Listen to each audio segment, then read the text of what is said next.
नमस्कार दोस्तों, कैसे हैं आप सब लोग। उम्मीद करता हूं आप सभी लोग बढ़िया होंगे और तैयारी भी आपकी बढ़िया चल रही होगी। तो आज की क्लास में हम करने वाले हैं DSSB का एक और प्रीवियस ईयर पेपर जो होने वाला है TGT का, TGT कंप्यूटर साइंस। और ये आपका एग्जाम हुआ था 25 जून 2023 को शिफ्ट 3rd में। तो इस पेपर के जनरल सेक्शन के रीजनिंग वाले पार्ट को आज की क्लास में हम कवर करेंगे। तो चलिए आज की अपनी क्लास को करते हैं स्टार्ट क्वेश्चन नंबर 1 के साथ। क्वेश्चन नंबर 1 है भाई, सिटिंग अरेंजमेंट का क्वेश्चन है। क्वेश्चन में बोला गया है 7 person A, B, C, D, E, F and G are sitting around a circular table and facing the centre. Only A is between E and D, only F is between B and G, B is second to the right of E, which of the following is the correct position of G। तो G की सही जो place है वो हमें बताना है। तो 7 लोग हैं और ये सर्कुलर टेबल के चारों ओर बैठे हुए हैं, है ना। 1 2 3 4 5 6 और 7 लोग हैं और सभी का मुख किधर है, केंद्र की तरफ है, सेंटर की ओर है सभी का मुख। उसके बाद आगे क्या बोला गया है यहाँ से, only A is between E and D। तो E और D के बीच में कौन है, केवल A है ना। या फिर इधर लिख लेते हैं E और D के बीच में, E और D के बीच में कौन है, केवल A। Only F is between B and G, B और G के बीच में कौन है, केवल F। उसके बाद B is second to the right of E। तो B जो है E के दाएं को दूसरा है, तो B हो जाएगा यहाँ पर। B is the second to the right of E, E के दाएं को दूसरा कौन है, B है। उसके बाद विच of the following is the correct position of G की जो पोजिशन है वो हमें बतानी है। तो E यहाँ पर आ गया, B यहाँ पर आ गया। अब यहाँ पर चलते हैं, E और D के बीच में कौन है, A है। तो अगर हमने E यहाँ रख लिया तो हम A यहाँ नहीं रख सकते, क्योंकि फिर हमें D यहाँ पर रखना पड़ेगा। इसलिए E यहाँ पर है तो A हो जाएगा यहाँ पर और D हो जाएगा यहाँ पर। ऐसे ही ये है B, F और G। तो अगर B यहाँ पर है तो F हम यहाँ पर नहीं रख सकते, क्योंकि फिर हमें G यहाँ पर रखना पड़ेगा, क्योंकि B और G के बीच में कौन है, F है। तो इसलिए B यहाँ पर है तो F यहाँ पर होगा और G कहाँ पर हो जाएगा, यहाँ पर। बचा कौन है, C बचा है, C आ जाएगा यहाँ पर। तो हमारा अरेंजमेंट हो गया है बिल्कुल कंप्लीट। अब हमें बताना है कि G की पोजीशन क्या है, G की सही पोजीशन क्या है। तो G है भाई यहाँ पर। अब अपने ऑप्शन के अकॉर्डिंग हमें देखना पड़ेगा। Fourth to the left of E, E के जो बाएं को चौथा, तो E के बाएं को ये तीसरा है, तो ये ऑप्शन हो जाएगा गलत। उसके बाद second to the right of C, C के दाएं को दूसरा, तो C के दाएं को दूसरा, second to the right of C, C के दाएं को दूसरा नहीं है, तीसरा है, तो ये भी हो जाएगा गलत। Second to the left of A के बाएं को दूसरा, तो A यहाँ पर है, इसके बाएं पहला दूसरा, बिल्कुल सही बात है। A के बाएं को दूसरा कौन है, G है, इसलिए 3rd ऑप्शन ही हो जाएगा आपका करेक्ट ऑप्शन। समझ पाए होंगे। चलिए आगे बढ़ते हैं। Question number 2। क्वेश्चन नंबर 2 है भाई, एक महिला अपने घर से चलना शुरू करती है और पूर्व दिशा की ओर 6 मीटर चलती है, फिर वह दाएं मुड़ती है और 4 मीटर चलती है। उसके बाद वह बाईं ओर मुड़ती है और 3 मीटर चलती है, फिर वह दाएं मुड़ती है और 8 मीटर चलती है और अपने कार्यालय पहुंचती है। उसके घर और कार्यालय के बीच की सबसे छोटी न्यूनतम दूरी क्या है, ये हमें बतानी है। तो सबसे पहले महिला अपने घर से निकली और पूर्व दिशा की ओर चलना स्टार्ट किया। मान लो महिला ने यहाँ से स्टार्ट किया और पूर्व दिशा की ओर कितनी चली, 6 मीटर। तो ये पूर्व दिशा की ओर चली, एक सेकंड, ये पूर्व दिशा की ओर कितनी चली, 6 मीटर। उसके बाद फिर वह दाईं ओर मुड़ती है और 4 मीटर चलती है। उसके बाद यहां से वो दाएं मुड़ी और कितना चली, 4 मीटर। उसके बाद वह बाईं ओर मुड़ती है और 3 मीटर चलती है। इसके बाद यहां से वो बाएं मुड़ी और कितना चलती है, 3 मीटर, 3 मीटर चलती है। फिर वह दाएं मुड़ती है और 8 मीटर चलती है। उसके बाद यहां से दाएं मुड़ी और कितना चली, 8 मीटर चली। अब हमें बताना है वो अपने कार्यालय पहुंच गई, मतलब यहाँ पर है उसका कार्यालय, यह था उसका घर। उसके घर और कार्यालय के बीच की सबसे छोटी न्यूनतम दूरी क्या होगी, यह बतानी है। तो सबसे छोटी न्यूनतम दूरी ये रही होगी। तो यही जो डिस्टेंस है ये हमें बतानी है कि ये डिस्टेंस क्या होगी। तो भाई ये किससे हो जाएगा, ये राइट एंगल ट्राइंगल से हो जाएगा, पाइथागोरस प्रमेय से। कैसे, अगर आप ये स्टार्टिंग पॉइंट है, यहाँ से यहाँ तक की दूरी कैलकुलेट करें, अगर यहाँ सीधी रेखा मिला दें इस प्रकार से ऐसे, और इसको यहाँ ऐसे मिला दें, तो यहाँ से यहाँ तक की दूरी कितनी होगी, तो 6 मीटर तो यहाँ से यहाँ तक की दूरी थी, प्लस 3 मीटर ये है, तो ये भी 3 मीटर रही होगी। तो 6 मीटर ये है और यहाँ से यहाँ तक 3 मीटर, तो 6 और 3 कितने, 9 मीटर। अगर आप इसको ऐसे बना लें तो यहाँ से यहाँ तक की टोटल डिस्टेंस कितनी होगी, 9 मीटर। अब हमें यहाँ से यहाँ तक की डिस्टेंस देखनी है, तो यहाँ से यहाँ तक की दूरी कितनी है, 8 मीटर। उसके बाद यहाँ से यहाँ तक की दूरी कितनी है, 4 मीटर। तो यहाँ से यहाँ तक की भी 4 मीटर रही होगी, तो 8 + 4 ये दूरी कितनी हो जाएगी, ये हो जाएगी 12 मीटर। हमें क्या बताना है, ये वाली डिस्टेंस बतानी है कि ये वाली डिस्टेंस क्या होगी। तो 9, 12, 15 ये हो जाएगी 15। पाइथागोरस प्रमेय से निकाल सकते हैं, ये होता है पाइथागोरस प्रमेय, कर्ण का स्क्वायर बराबर आधार का स्क्वायर प्लस लंब का स्क्वायर, उससे निकाल सकते हैं। या फिर अगर आपको याद हो कि 9, 12, 15 ट्रिपलेट भी होते हैं, तो इसलिए अगर ये 9 है, ये 12 है, तो ये हो जाएगी 15। तो उसकी जो सबसे छोटी दूरी होगी घर और कार्यालय के बीच की, वो कितनी होगी, 15 मीटर होगी। फोर्थ ऑप्शन हो जाएगा आपका करेक्ट ऑप्शन। चलिए आगे बढ़ते हैं, question number 3। Question number 3, if plus means division, गुणा मीन्स सब्सट्रैक्शन और भाग means addition and minus means क्या है, multiplication, then find the value of the following expression. इसकी आपको वैल्यू बतानी है। ये है 35 + 7 - 8 भाग 25 गुणा 2, ये है, इसकी वैल्यू आपको बतानी है। तो सबसे पहले तो क्वेश्चन के अकॉर्डिंग अपने साइन चेंज करने पड़ेंगे। तो 35 + 7, प्लस का मतलब क्या है, प्लस का मतलब है डिवीजन, भाग, तो ये हो जाएगा 35 भाग 7। उसके बाद है माइनस, तो माइनस का मतलब क्या है, माइनस का मतलब है मल्टीप्लीकेशन, तो ये हो जाएगा मल्टीप्लीकेशन गुणा 8। उसके बाद है भाग, तो भाग का मतलब क्या है भाई, डिवीजन, गुणा का मतलब है सब्सट्रैक्शन और भाग का मतलब है एडिशन। भाग का मतलब क्या है, जोड़ना, तो ये हो जाएगा +25 और गुणा का मतलब है सब्सट्रैक्शन या फिर माइनस, तो ये हो जाएगा -2। इसकी वैल्यू आपको निकालनी है।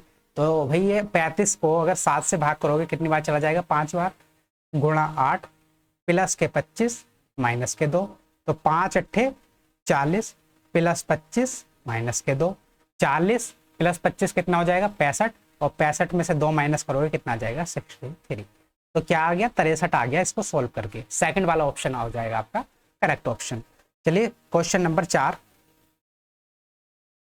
क्वेश्चन नंबर 4 है, among 6 boys Varun is taller than Mohit. तो वरुण जो है ये किससे लंबा है, मोहित से लंबा है, but not as taller as Ram.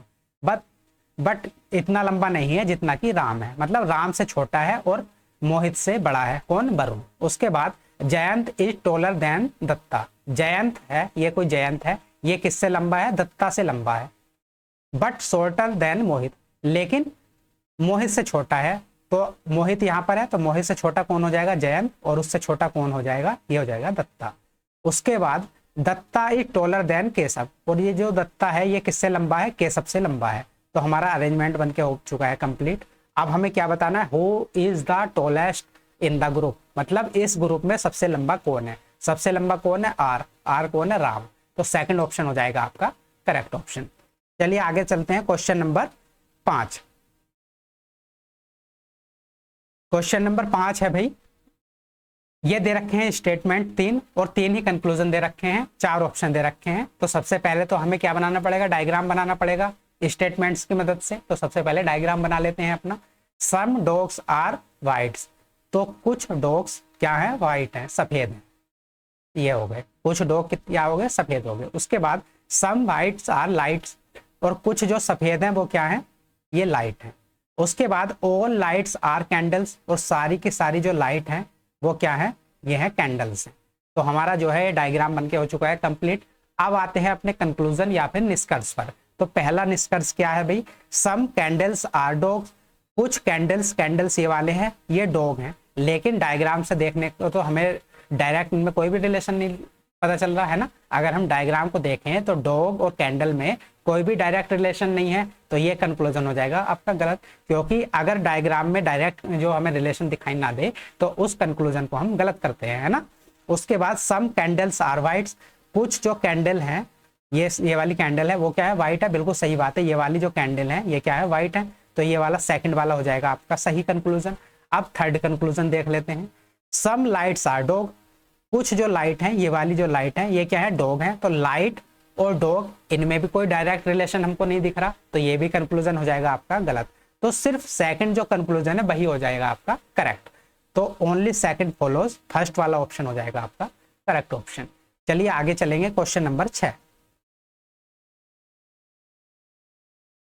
Select the number from among the given options that can replace the question mark in the following series. तो ये आपको एक सीरीज दे रखी है, आपको बताना है इस क्वेश्चन मार्क के स्थान पर क्या आएगा।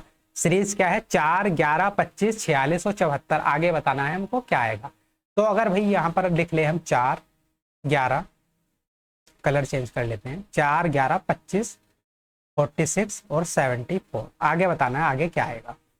तो अगर हम 4 दूनी 8, 4 तिया 12, 4 तिया 12 करें, उसमें से 1 माइनस करें तब भी 11 मिल जाएगा। उसके बाद 11 तिया 33, नहीं इससे नहीं होगा।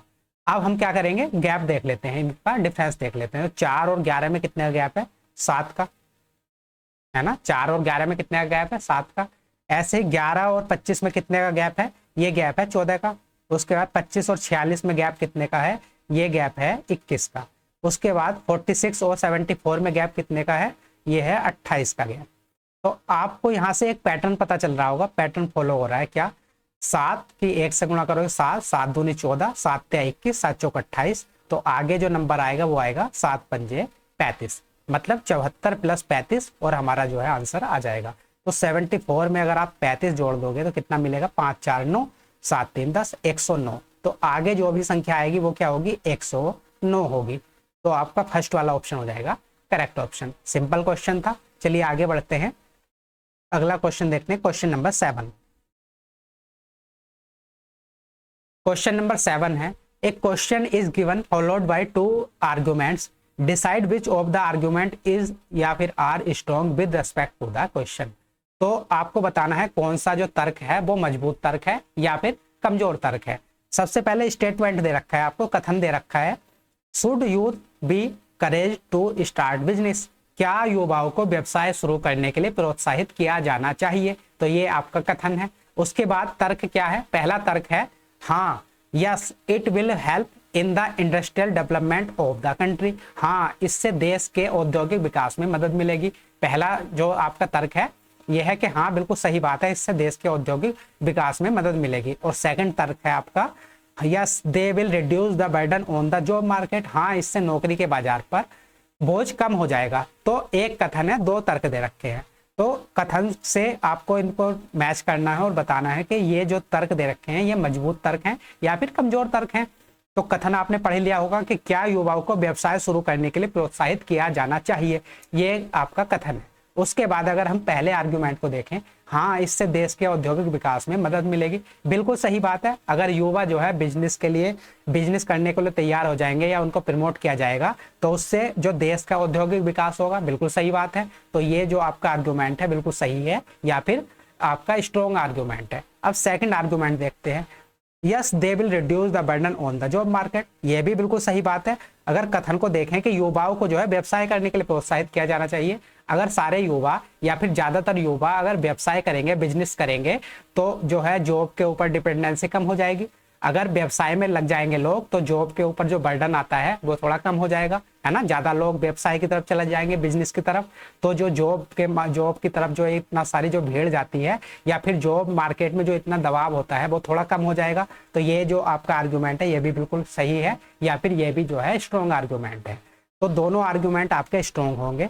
तो both 1 and 2 are strong. Second वाला ऑप्शन हो जाएगा आपका करेक्ट ऑप्शन। उम्मीद है इस क्वेश्चन को आप समझ पाए होंगे। ये बिल्कुल मतलब कुछ ऐसे क्वेश्चन तो है नहीं इसमें गुणा करनी है, भाग करनी है, थोड़ा लॉजिकली सोचना है और स्टेटमेंट को ध्यान में रख के सोचना है ना, लॉजिकली चीजों को सोचना है। तो ये क्वेश्चन बड़े आसानी से आपके सोल्व हो जाएंगे। और इसके लिए अगर आपके क्वेश्चन ये गलत होते हैं तो क्या करना है, थोड़े से क्वेश्चन की प्रैक्टिस कर लीजिए, कुछ टाइम बाद ये ऑटोमेटिक आपसे सही होने स्टार्ट हो जाएंगे क्योंकि आपका जो माइंड है उसी तरह से सोचना स्टार्ट कर देगा। तो चलिए आगे देखते हैं क्वेश्चन नंबर 8। क्वेश्चन नंबर 8 है भाई, ये आपका ब्लड रिलेशन का क्वेश्चन है। तो ये आपको कुछ दे रखे हैं कि एक्स डॉलर बाई का अर्थ है एक्स बाई की पत्नी है, एक्स हैशटैग बाई का अर्थ है एक्स बाई का बेटा है, और आपको ये एक इक्वेशन दे रखी है और लास्ट में बताना है एम का एस से क्या संबंध है। तो इसके लिए आपको डायग्राम बनाना पड़ेगा सबसे पहले। तो डायग्राम बना लेते हैं। M at the rate T, तो M at the rate T का अर्थ है एम टी की बहन है। एम किसकी बहन है, टी की बहन है। उसके बाद टी हैशटैग एफ, तो टी हैशटैग एफ का अर्थ है टी एफ का बेटा है। टी किसका बेटा है? ये बेटा है एफ का। उसके बाद एफ परसेंटेज एच, तो एफ परसेंटेज एच का अर्थ है एफ एच का पिता है। एफ किसका पिता है? एच का, तो एच इसका भाई हो जाएगा और ये हो जाएगा पिता। तो हमारा डायग्राम बन के हो चुका है कंप्लीट। अब हमें क्या बताना है, एम का एच से क्या संबंध है। ये जो एम है इसका एच से क्या संबंध है, तो ये भाई बहन हो गए आपस में, तो एम क्या होगी? एच की बहन होगी, इसलिए थर्ड वाला ऑप्शन हो जाएगा आपका करेक्ट ऑप्शन। आगे चलते हैं क्वेश्चन नंबर 9। क्वेश्चन नंबर 9 है what approximate value should come in place of the question mark in the following equation. तो ये आपको एक इक्वेशन दे रखी है, आपको बताना है कि क्वेश्चन मार्क के स्थान पर क्या आएगा, और आपको क्या लेनी है? अप्रोक्सीमेट वैल्यू लेनी है। अप्रोक्सीमेट वैल्यू लेने पर आपकी कैलकुलेशन थोड़ी आसान हो जाती है ना। नहीं तो अगर आप ऐसे कैलकुलेशन करोगे तो मुश्किल पड़ेगी, लेकिन अगर आप इसकी अप्रोक्सीमेट वैल्यू लोगे तो आपकी कैलकुलेशन आसान हो जाएगी। तो ये है 45.98, तो इसको अप्रोक्स हम क्या ले सकते हैं? 46। उसके बाद ये है माइनस 94.98, तो 94.98 को अप्रोक्स हम क्या ले सकते हैं? 95। उसके बाद ये है भाग, ये है 19.02, तो इसको ले सकते हैं 19 प्लस ये 34.92, तो इसको क्या लिखा जा सकता है? 35 गुणा 8.02 को लिख सकते हैं 8। तो इसकी वैल्यू आपको बतानी है। तो सबसे पहले ये हो जाएगा 46 माइनस 95 को 19 से भाग करोगे तो 19 पंजे 95, 5 आ जाएगा, प्लस ये है 35 गुणा 8, तो ये हो जाएगा 46 माइनस के 5 प्लस 35 की 8 से गुणा करोगे तो 8 पंजे 40, 8 के 24, 24 और 4 28, ये हो जाएगा 280, और 46 में से 5 माइनस करोगे तो 41 प्लस 280, तो ये कितना हो जाएगा? ये हो जाएगा 1 8 4 12, 2 और 1 3, 321 आ जाएगा इसको सोल्व करके, 41 प्लस 280, तो फोर्थ वाला ऑप्शन हो जाएगा आपका करेक्ट ऑप्शन। चलिए लास्ट क्वेश्चन देखते हैं, क्वेश्चन नंबर 10। क्वेश्चन नंबर 10 है 4 नंबर pairs have been given out of which 3 are alike in some manner and 1 is different, select the one that is different. तो 4 ऑप्शन आपको दे रखे हैं, उनमें से 3 तो सिमिलर है, एक जैसे हैं, एक अलग है, जो अलग है वही हमको पहचानना है। तो सबसे पहले अगर फर्स्ट ऑप्शन को देखें तो ये है 49 और ये है 7, तो 7 से गुणा करोगे 49 या 7 का स्क्वायर करोगे तो 49, 7 का स्क्वायर क्या हो जाएगा? 49। ऐसे ही अब सेकंड देखिए 8 का स्क्वायर करोगे तो कितना मिलेगा आपको? 8 8 64। ऐसे 9 का स्क्वायर करोगे तो कितना मिलेगा? 81।